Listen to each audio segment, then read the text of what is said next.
आज आम जाना धबलेश्वर महात्म्य। किंवदंती अनुसार थरे जड़े चोर गोटे कला बाछुरी को चोरई नहीं पलाऊला। गाँ लोक जापर चोर पछरे गोड़ाइले। चोरटी जाए गोटे घंच जंगल भितर मंदिरटे थिला।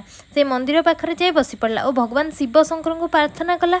भगवान शंकर साधु रूप में आसी चोरटी को पचारा, अरे कौन होईची? चोरटी साधु कहला, मु गोटे बाछुरी को चोराई आनी, मते गाँ लोक खोजुंट, मते रक्षा करंतु। साधु जनक सेठारु बाछुरी को मंदिर भितर रखी बाहर पटु बंद कर दे सेठारु अंतर्ध्यान हो गले। चोरटी को खोजी खोजी गाँ लोक आसी मंदिर पाखे पहुँचले। गाईर बोबेया स्वर गाँ लोकों कान में बाजिगला। चोर गाँ लोकटी मध्य जुक्तितर्क चलला।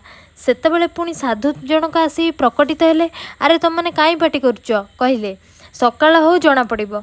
सकाळ हो हो जब पूजक आसी कबाड़ खोलिले, कला बाछुरी धला हो जाइए। सेबेठू बाबा धबलेश्वर नाम पूजा पाइले, कहीं कला बाछुरी धला हो जाइला बोली से धबलेश्वर नाम परिचित।